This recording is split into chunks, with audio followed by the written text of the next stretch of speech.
Los Angeles, 1950. Carolwood Drive in Holmby Hills.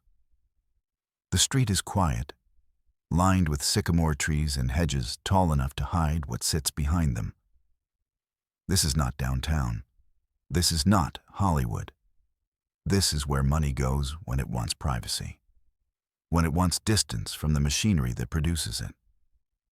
Behind one particular hedge, past iron gates that open only for those who are expected, sits a house that looks nothing like a castle.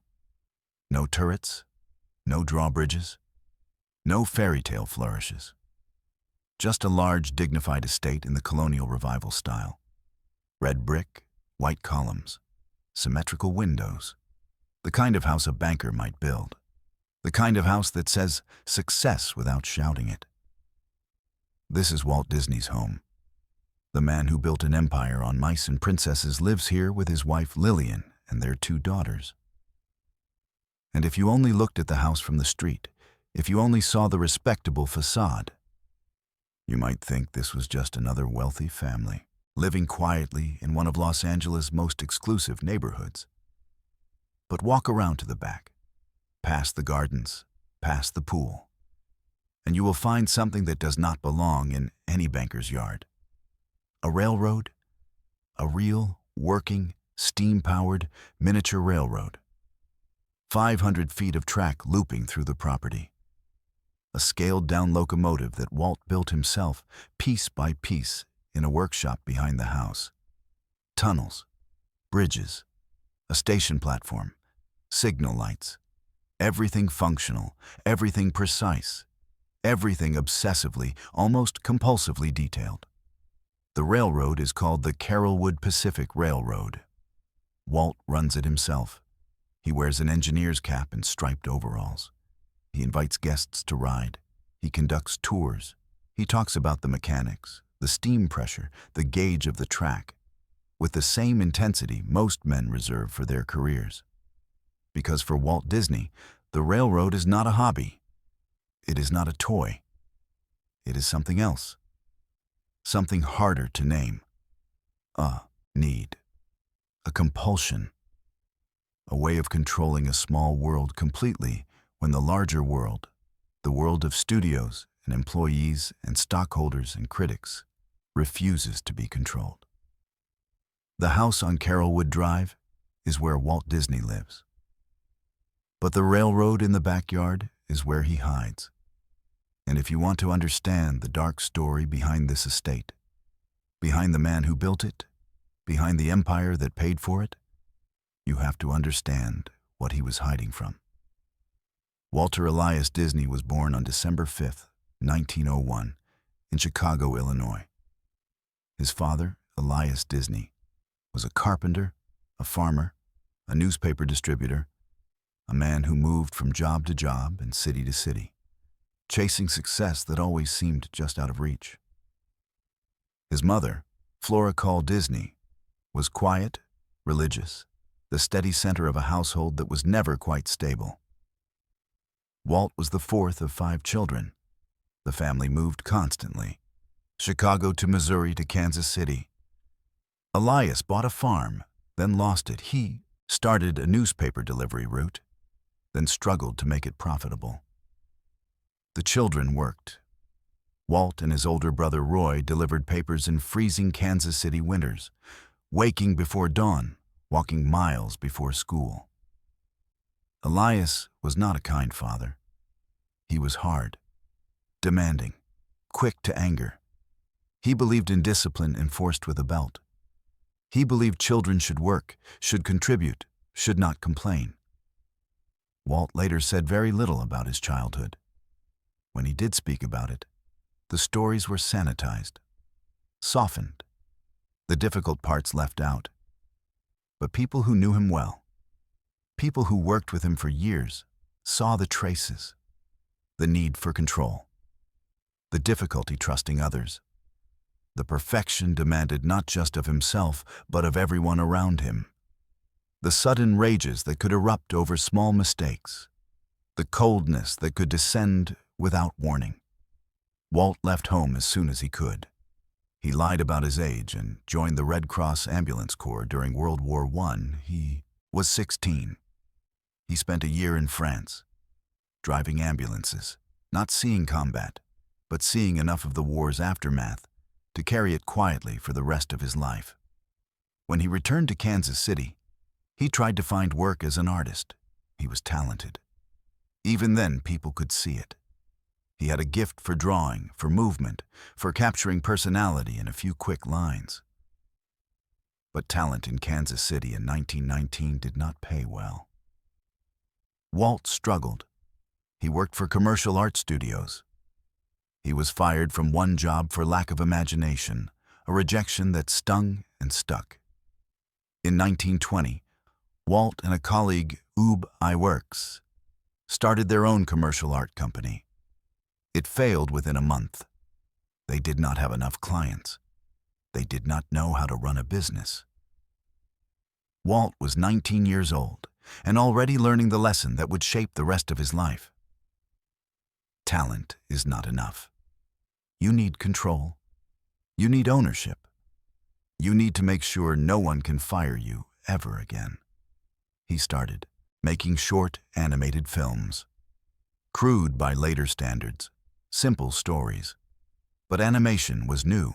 It was experimental. And Walt saw possibility. In 1923, Walt moved to Los Angeles with $40 in his pocket and a suitcase full of drawing materials. His brother Roy was already in California, recovering from tuberculosis. Walt convinced Roy to go into business with him. The Disney Brothers studio was born. The early years were hard. They produced short cartoons for distribution. They created a character called Oswald the Lucky Rabbit. The cartoons were successful, popular. Walt thought he had finally found stability. Then, in 1928, Walt discovered that his distributor, Charles Mintz, had been secretly hiring away his animators and owned the rights to Oswald. Walt had created the character. He had built the audience. But he did not own it. Mintz did. And Mintz made it clear. Accept lower fees or lose everything. Walt walked away. He lost Oswald.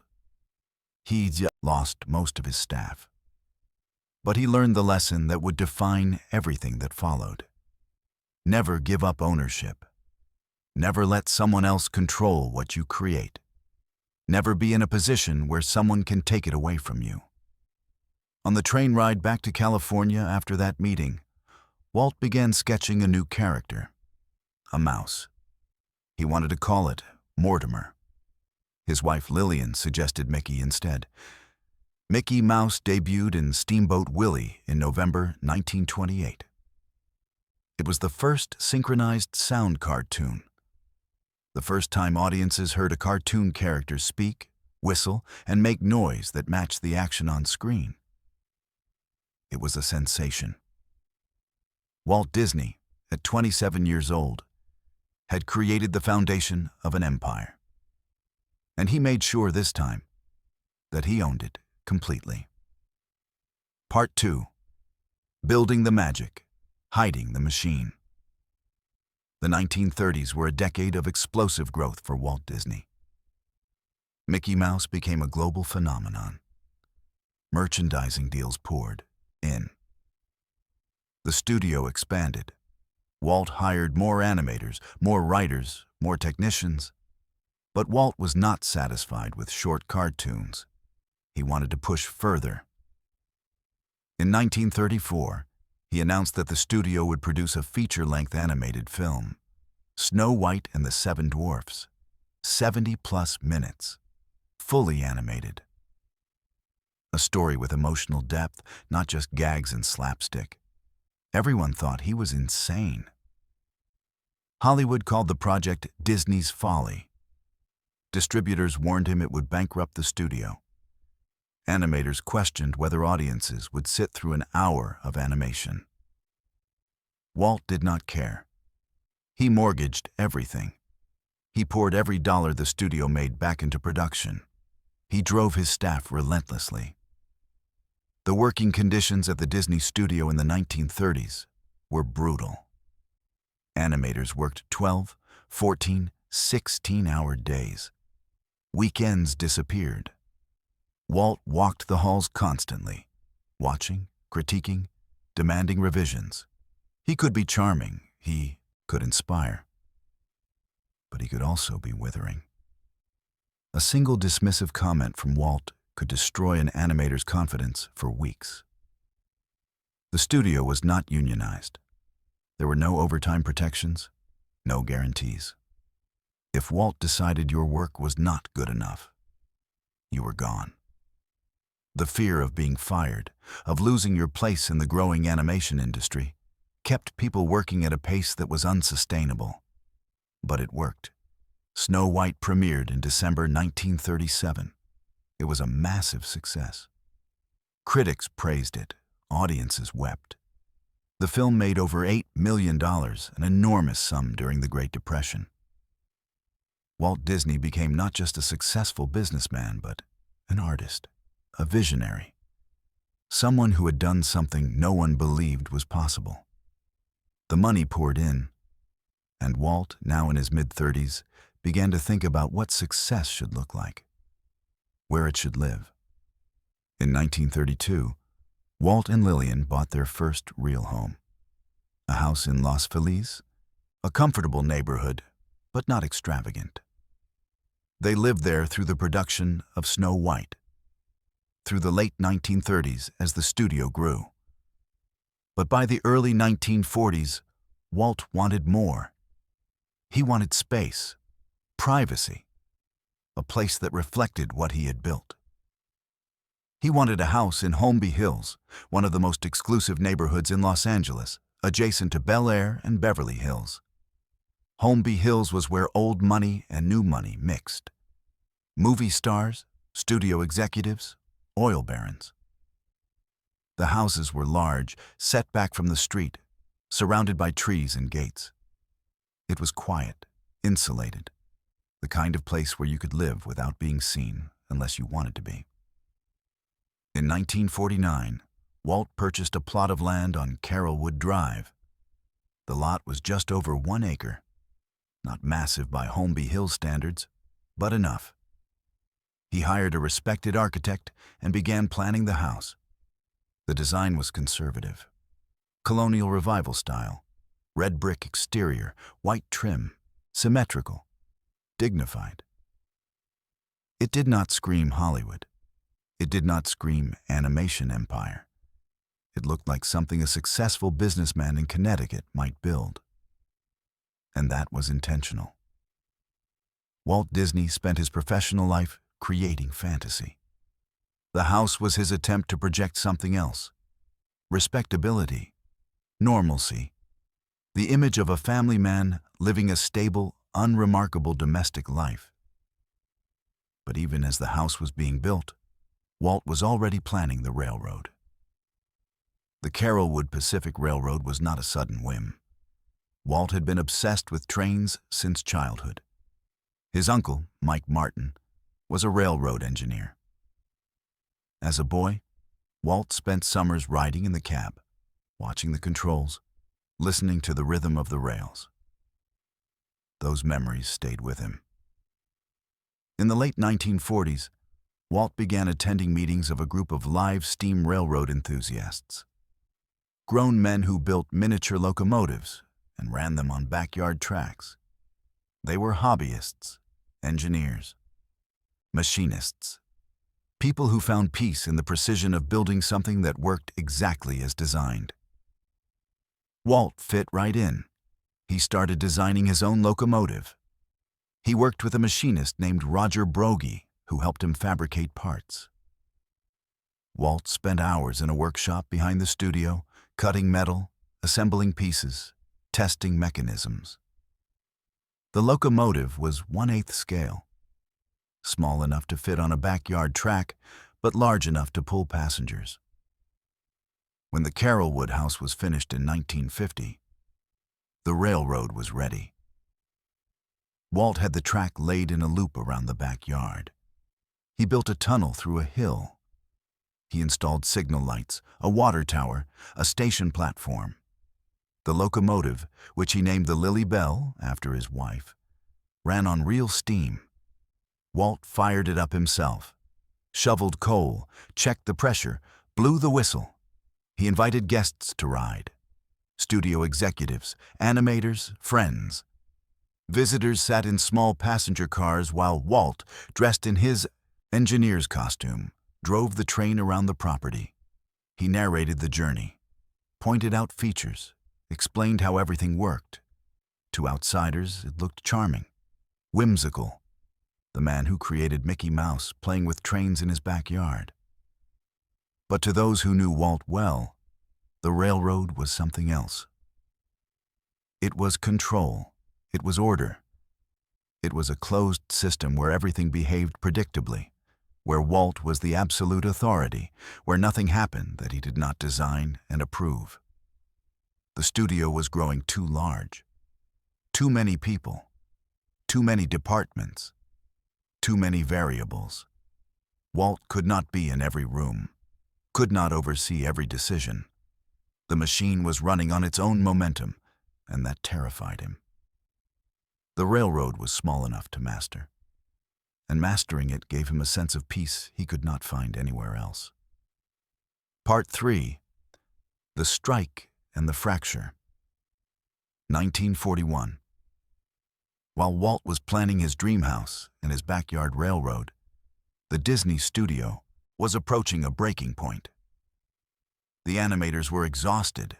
Years of grueling schedules had worn them down, and they were angry. They knew the studio was making enormous profits from Snow White, from Pinocchio, from Fantasia. But they saw very little of that money. Salaries were low, hours were long. Walt controlled everything, including who got raises and who did not.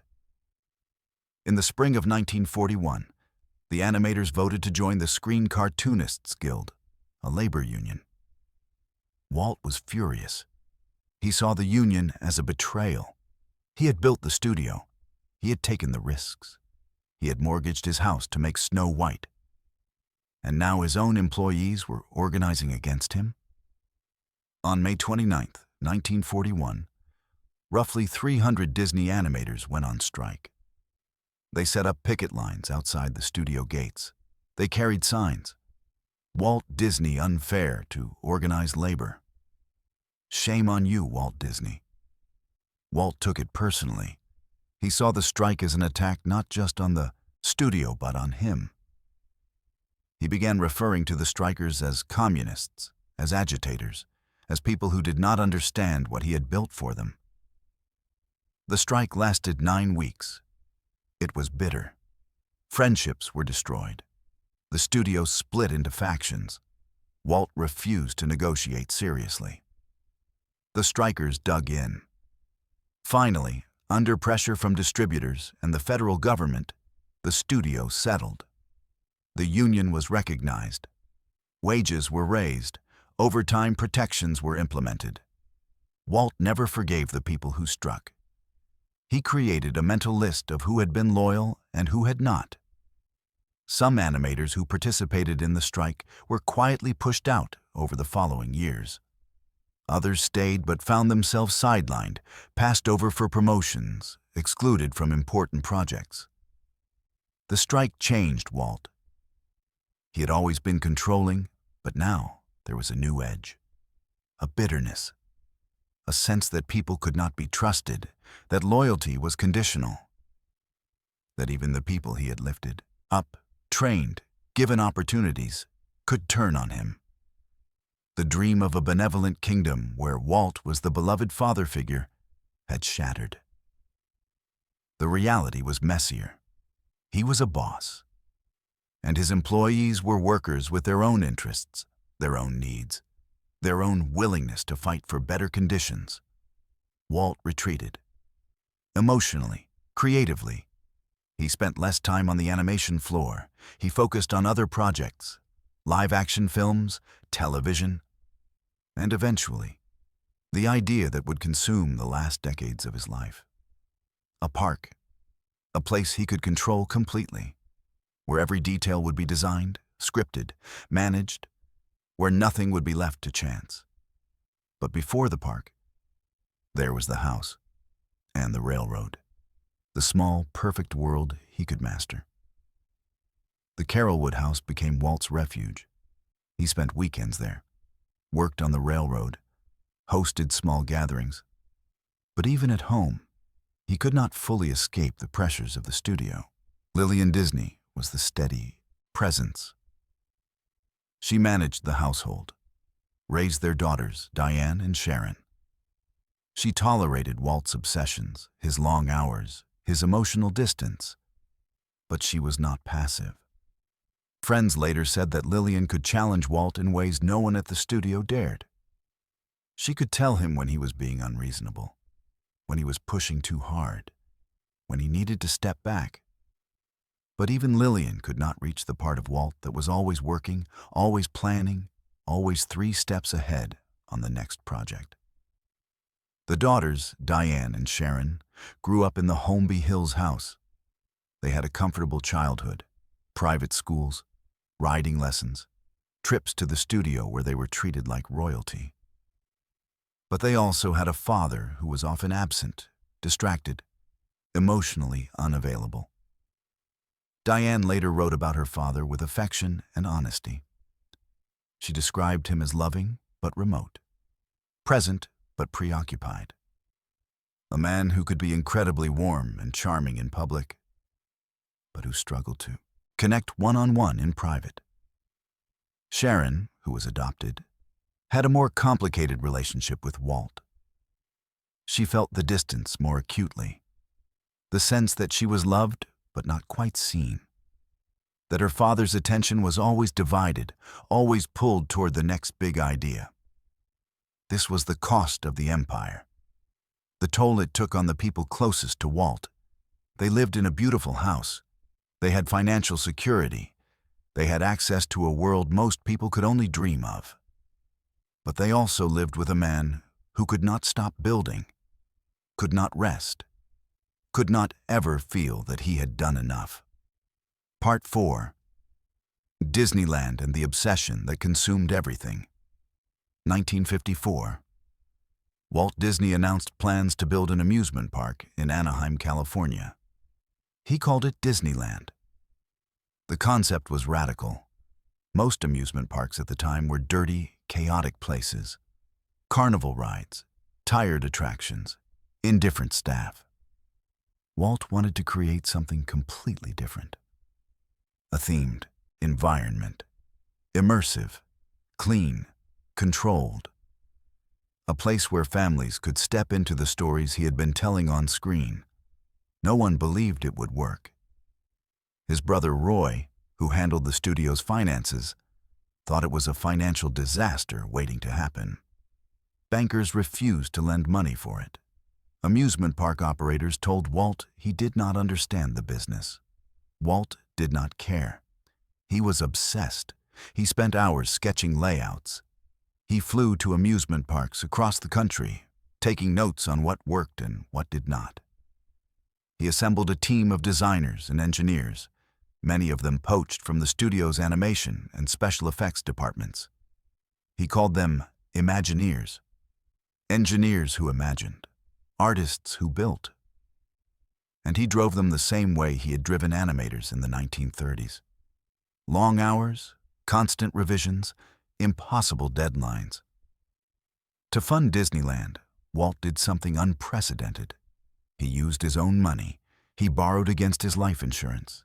He convinced the studio to invest. And he made a deal with ABC Television to produce a weekly show, also called Disneyland, in exchange for funding. The television show was a stroke of genius. It promoted the park before it even opened. It built anticipation. It turned Disneyland into a national event before a single brick was laid. Construction began in 1954. Walt was on site constantly.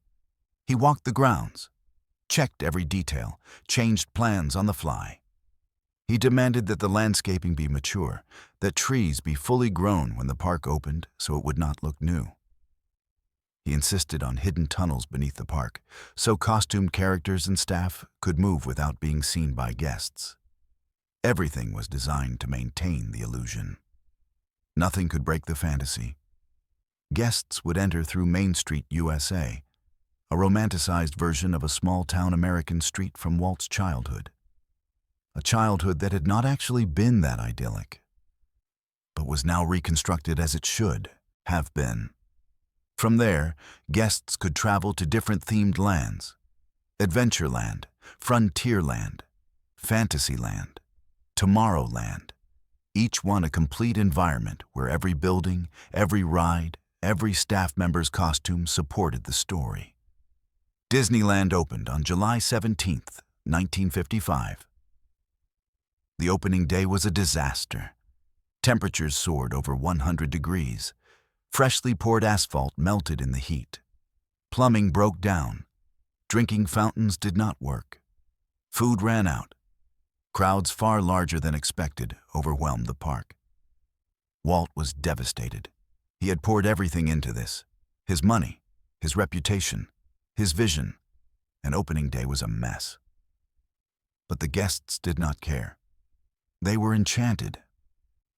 Within weeks, Disneyland was a phenomenon. Families drove from across the country. The park made money from day one. And Walt, vindicated, began planning expansions before the paint was even dry. Disneyland became his obsession. He spent more time there than at the studio. He walked the park at night after it closed, looking for problems. A light bulb out, trash on the ground, a cast member not smiling. Everything had to be perfect.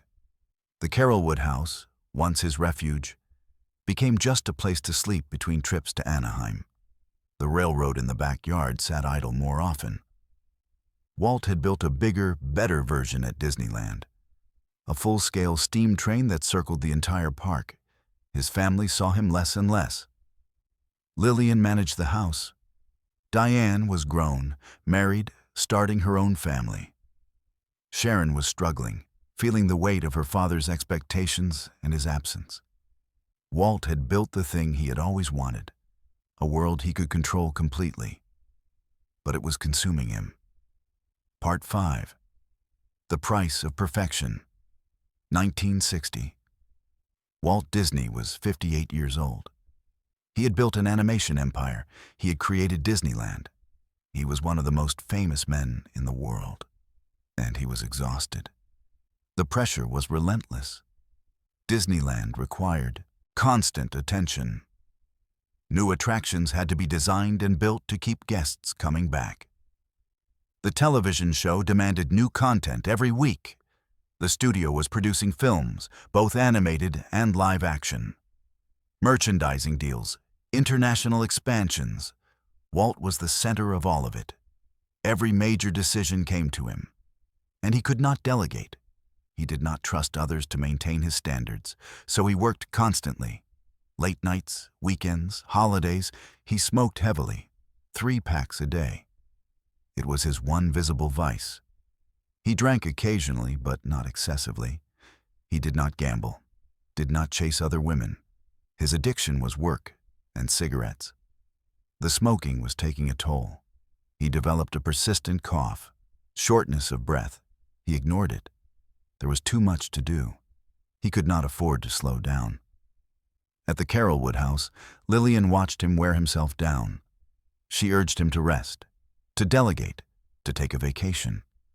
Walt would agree, then be back at the studio or the park within days, unable to stay away. The house itself was beautiful, well maintained. But it was also empty much of the time. The daughters were grown and gone. Lillian was there, but Walt was not. He was always somewhere else, always building the next thing. The backyard railroad, once Walt's great passion, sat quiet. The tracks were still there. The locomotive was still functional. But Walt did not have time to run it anymore. The miniature world he had built to escape the pressures of the studio had been replaced by Disneyland, a much larger world that demanded even more. There is a photograph from this era. Walt standing in the backyard of the Carolwood house, looking at the railroad. He is alone. The train is not running. He looks tired, older than his years. The caption in the family archives simply says, "Walt at home." But the image says something else. It says, "This is what success costs." 1961. Walt began talking about a new project, something bigger than Disneyland. He called it the Florida Project. The idea was to buy land in central Florida, far from the prying eyes of local government and competing developers, and build not just a theme park, but an entire city. A utopian community. Epcot. Experimental prototype community of tomorrow. Walt envisioned a place where 20,000 people would live and work. A city designed from the ground up with the latest technology. Monorails, underground utilities, climate-controlled environments. A city that would never be finished, that would always be evolving, always testing new ideas. It was the ultimate expression of Walt's need for control. Not just a park where he controlled the guest experience for a few hours, but an entire city where he controlled how people lived. Roy Disney, Walt's brother and business partner, was skeptical. The costs would be staggering, the logistics overwhelming. But Walt was insistent. This was his legacy. This was the thing that would outlast him. Through the early 1960s, Walt worked quietly on the Florida project. Dummy corporations bought land. Plans were drawn up. Engineers were consulted. And Walt, now in his early 60s and visibly aging, poured what energy he had left into the vision. But his health was failing. The cough was worse. He had trouble breathing. In 1966, doctors finally convinced him to get checked. X-rays revealed a tumor in his left lung. Cancer. Walt underwent surgery in November 1966. The tumor was removed, but the cancer had spread. The prognosis was grim. Weeks, maybe months. Walt spent his final days in the hospital, still working. He had plans brought in. He talked to Imagineers about Florida. He sketched ideas on the ceiling tiles above his bed, pointing out where buildings should go, how traffic should flow. On December 15th, 1966, Walt Disney died. He was 65 years old. The official cause of death was acute circulatory collapse brought on by lung cancer. The years of chain smoking had finally caught up with him. Part 6. The House After Walt. When Walt died, the Carolwood house became something different. It was no longer the home of a visionary in the middle of building empires. It was a museum, a memorial, a place where Lillian lived, surrounded by the objects and memories of a man who had been physically present but emotionally distant for much of their marriage. Lillian stayed in the house for several years. She maintained it, kept Walt's workshop intact. The railroad remained in the backyard, though it was no longer operational. The tracks were still there, slowly being reclaimed by grass and weeds. Lillian did not run the railroad. She did not have Walt's obsession with it. For her, it was a reminder of the times when Walt had been happiest. The rare weekends when he was home, working with his hands, building something small and manageable. But mostly, it was a reminder of absence. In 1969, Lillian remarried. Her new husband was John Truyans, a real estate developer. The marriage caused some tension within the Disney family. Walt had been dead less than 3 years, but Lillian was 69 years old. She had spent decades as Walt Disney's wife, living in his shadow, managing his household, raising his children, supporting his dreams. She wanted companionship. She wanted someone who was present. The Carolwood house stayed in the family for years, but eventually, it was sold. The new owners were not Disney family members. They were wealthy individuals who appreciated the history but did not have the same emotional connection. The railroad was dismantled. Some pieces went to museums, others were auctioned. The Lily Bell locomotive, the one Walt had built himself, eventually ended up at the Walt Disney Family Museum in San Francisco, where it sits today behind glass, a relic of a man's obsession. The house itself has changed hands multiple times since Lillian left. Each new owner has renovated, updated, modernized. The colonial revival exterior remains largely the same, but the interior has been gutted and rebuilt to suit contemporary tastes. The backyard where the railroad once ran is now just a garden. The tunnels have been filled in. The tracks are gone. The station platform demolished. There is no visible evidence that the Carolwood Pacific Railroad ever existed. The house is beautiful, expensive, desirable. But it is no longer Walt Disney's house. It is just another Holmby Hills estate, valuable because of its location and size, not because of its history. And that erasure, that quiet disappearance of the physical traces of Walt's obsession, is its own kind of story. Part 7. What the House Reveals. The Carolwood house was never Cinderella's castle. It was never meant to be. Walt built fantastical spaces for the public, for guests, for audiences. But his home was conservative, restrained, almost deliberately unremarkable. Why? Because Walt Disney understood the performance. He knew that his public image was the genial uncle, the dreamer, the man who believed in magic and happy endings. That image sold tickets. It sold merchandise. It built loyalty. But at home, away from cameras and crowds, Walt did not need to perform. The house was where he could drop the persona, where he could be just a man, tired, driven, flawed. The railroad was the bridge between those two worlds. It was whimsical enough to fit the Walt Disney brand. Guests loved it. It reinforced the image of Walt as a big kid who never grew up. But it was also serious, functional, a real machine that required real skill to operate. It was control disguised as play. And that duality, that tension between the public fantasy and the private need for control, defined everything Walt built. Disneyland was marketed as the happiest place on earth. But behind the scenes, it was run with military precision. Cast members were given scripts. Costumes were regulated down to the smallest detail. Behavior was monitored. Smiles were mandatory. The fantasy was maintained through rigid, relentless control. The films were the same. Audiences saw magic. Employees saw brutal schedules, impossible standards, and a boss who could turn cold in an instant if the work did not meet his expectations. The Carolwood house reveals the man behind the curtain. Not a villain, not a saint. Just a human being trying to manage pressures that would have broken most people.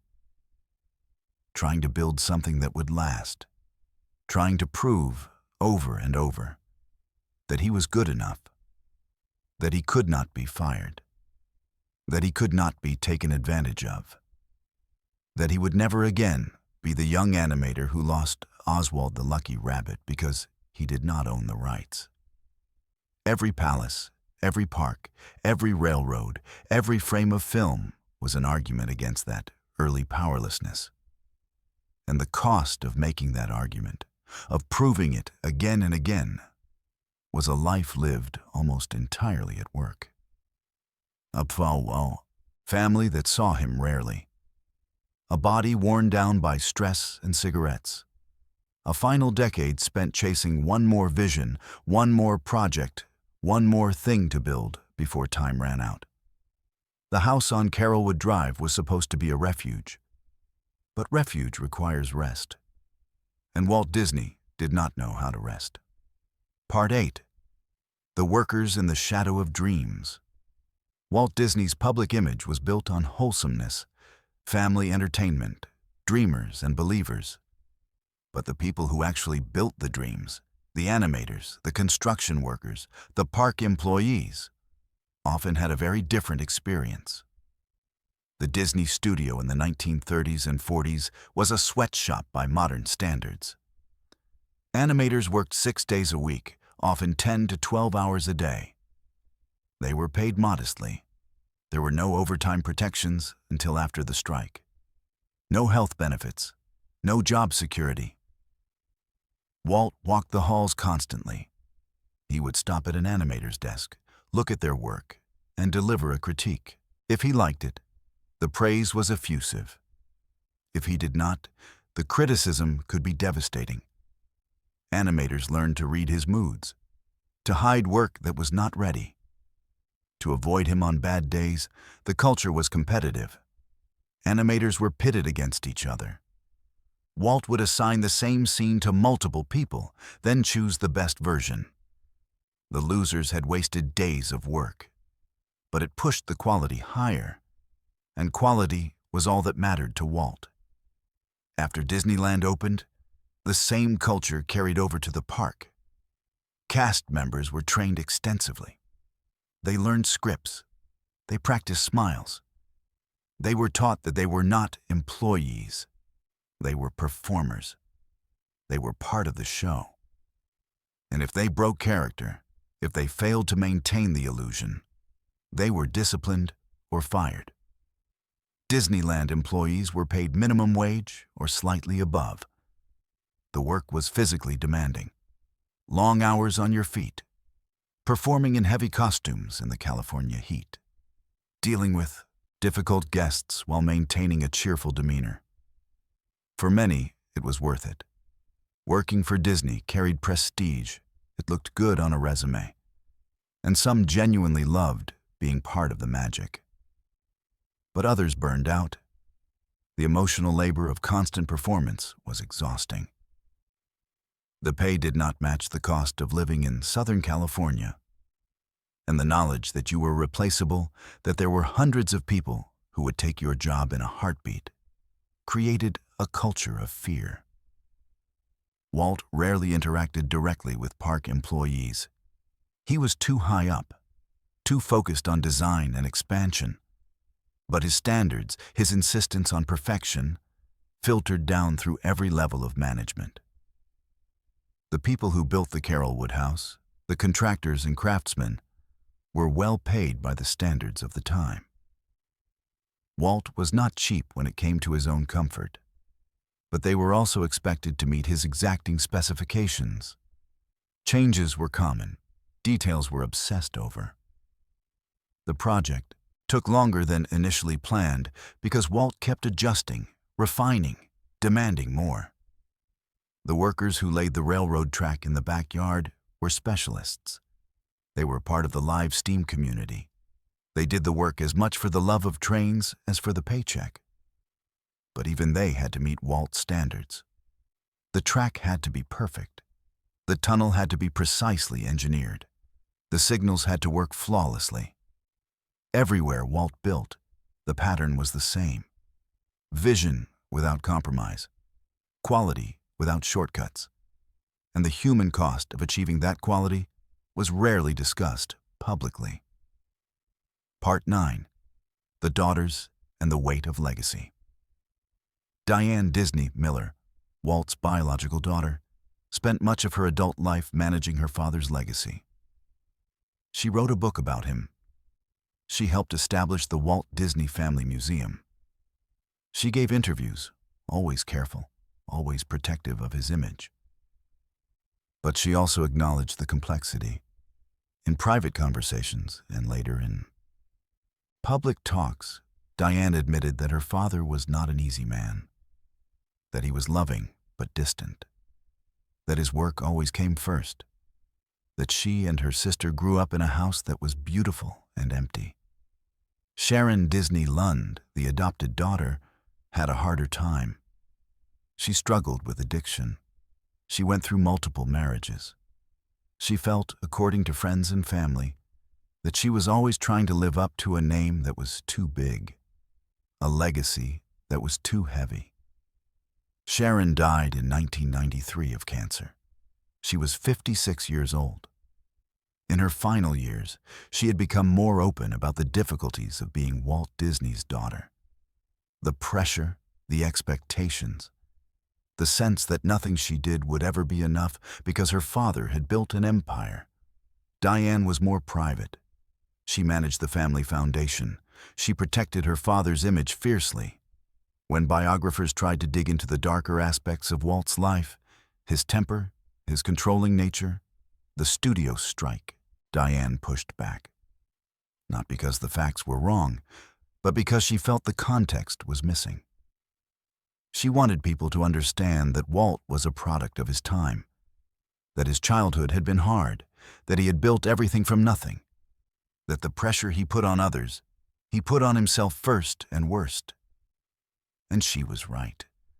Walt did drive himself harder than anyone else. But that does not erase the impact his drive had on the people around him. The Carolwood house was part of that legacy. Diane remembered it fondly. The railroad, the weekends when her father was home and relaxed, the rare moments of normalcy. But she also remembered the absences, the times when Walt was physically present but mentally elsewhere, planning, designing, already 3 steps ahead on the next project. Sharon's memories were cloudier. She was younger. She spent less time with Walt. And her adoption, though never a secret, created a subtle distance that she felt acutely. Both daughters inherited wealth. Both had access to opportunities most people never dream of. But they also inherited pressure, the weight of a name, the expectation that they would uphold the Disney legacy, protect it, defend it. For Diane, that became a mission. For Sharon, it became a burden. Part 10. The Myth and the Man. Walt Disney. The myth is a benevolent creator, a dreamer who believed in magic and made it real, a man who built an empire on hope and imagination, a uniquely American success story. Walt Disney, the man, was more complicated. He was driven, controlling, capable of great charm and great coldness. He built something extraordinary, but the cost was high, and it was paid by the people closest to him. The Carolwood house sits at the intersection of those two versions. It is a physical place, real, ordinary in many ways, but it is also a symbol, a reminder that even the people who build magic live in regular houses and struggle with regular human problems. The house has been sold and resold, renovated, updated. The railroad is gone. The workshop where Walt built the Lily Bell locomotive has been demolished. The rooms where his daughters grew up have been reconfigured. But the address remains: Carolwood Drive in Holmby Hills. And for people who know the history, driving past that hedge and those gates still carries weight. Because this is where Walt Disney lived. Not the public Walt, not the Walt who smiled for cameras and hosted television shows, but the private Walt, the one who could not stop working, who could not rest, who built a miniature railroad in his backyard because it was the only world small enough to control completely. The house cannot tell you whether Walt was happy. Happiness is too simple a metric for someone that complicated. But it can tell you what he valued: control, precision, privacy, and the performance of normalcy, even when normalcy was impossible. The Carolwood house is not open to the public. You cannot tour it. You cannot walk through the rooms or stand in the backyard where the railroad used to run. It is a private residence, and maybe that is fitting. Because the story of Walt Disney is a story about public fantasy and private reality, about the gap between what we show the world and what we live with when the doors close. The house is the private part. The part Walt tried to keep separate. The part that was supposed to be just for him and his family. But even there, in his own home, he could not escape the machine he had built. The empire demanded too much. The vision was too large. The drive was too relentless. And so the house became another stage, another place where Walt performed a version of himself. The family man, the hobbyist, the engineer in overalls running a miniature train. It was not a lie. Walt genuinely loved the railroad, but it was also not the whole truth.